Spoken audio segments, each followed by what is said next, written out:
आज हम अर्थशास्त्र में इकाई 5 राष्ट्रीय तथा संबंधी समुच्चय पाठ 8 समष्टि अर्थशास्त्र की कुछ मूलभूत अवधारणाएं के अंतर्गत प्रश्न उत्तर के बारे में देखेंगे। सबसे पहला प्रश्न, उपभोग वस्तुओं से क्या आशय है? तो इसका उत्तर होगा उपभोग वस्तुएं।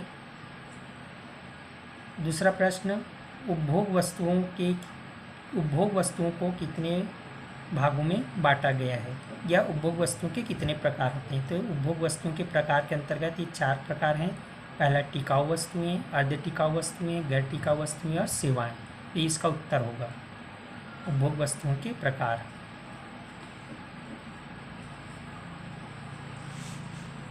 फिर अगला प्रश्न है, पूंजीगत वस्तुएं किसे कहते हैं?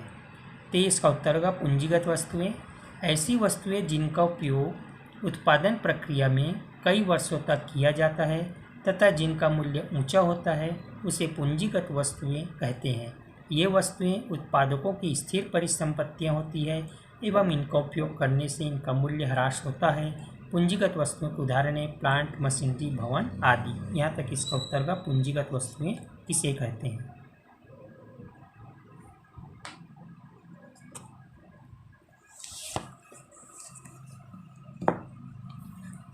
फिर अगला प्रश्न है इसके बाद, अंतिम वस्तुएं किसे कहते हैं? तो इसका उत्तर होगा उत्पादन की सीमा रेखा को पार करने के बाद कोई वस्तुएं अंतिम वस्तुएं बनती हैं, अर्थात यह वस्तुएं अपने अंतिम प्रयोगकर्ता द्वारा प्रयोग के लिए तैयार की जाती है तथा सकल घरेलू उत्पाद का अनुमान लगाते समय भी केवल अंतिम वस्तुओं को ही सम्मिलित किया जाता है। तो इसका उत्तर होगा अंतिम वस्तुओं से आशय। फिर अगला प्रश्न हो, मध्यवर्ती वस्तुएं किसे कहते हैं? तो ये इसका पूरा उत्तर होगा मध्यवर्ती वस्तुएं। हेडिंग देने के बाद ये पूरा उदाहरण तक लिखेंगे, ये पूरा इसका उत्तर होगा यहाँ से यहाँ तक मध्यवर्ती वस्तुएं किसे कहते हैं।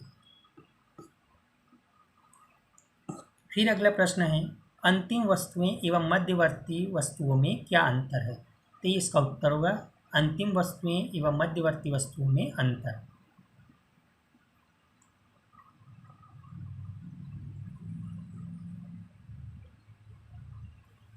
फिर अगला प्रश्न, स्टॉक का क्या अर्थ है?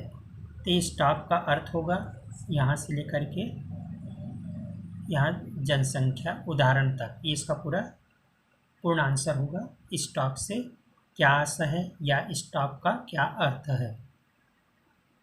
फिर अगला प्रश्न है, प्रवाह का क्या अर्थ है? तो ये भी इसका उत्तर होगा पूरा प्रवाह का अर्थ। प्रवाह का अर्थ का उत्तर पूरा यहाँ तक लिखेंगे, पिछले पेज से लेकर के इस पेज तक, ये पूरा इसका उत्तर होगा यहाँ तक। फिर अगला प्रश्न है, स्टॉक तथा प्रवाह में क्या अंतर है? तो इसका उत्तर होगा स्टॉक और प्रवाह में अंतर।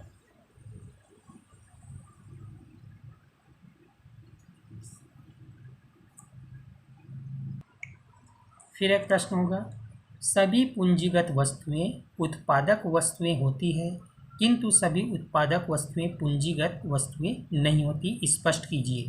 तो इसका उत्तर पूरा यहाँ से लेकर यहाँ तक होगा। इसका उत्तर है उत्पादन प्रक्रिया में प्रयोग होने वाली वस्तुओं को पूंजीगत वस्तुएं कहा जाता है।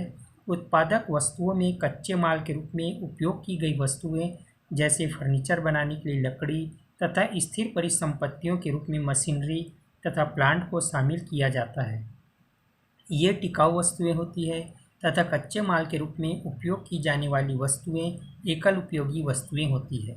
ये उत्पादन प्रक्रिया में बार बार प्रयोग नहीं की जा सकती, अतः यह कहा जा सकता है कि सभी उत्पादक वस्तुएं पूंजीगत वस्तुएं नहीं होती है। तो इसका उत्तर होगा।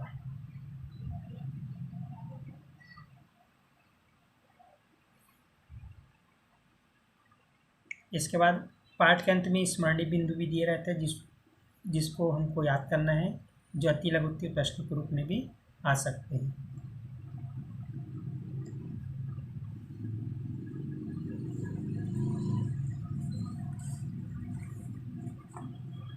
तो ये थे पाठ में कुछ प्रमुख प्रश्न उत्तर।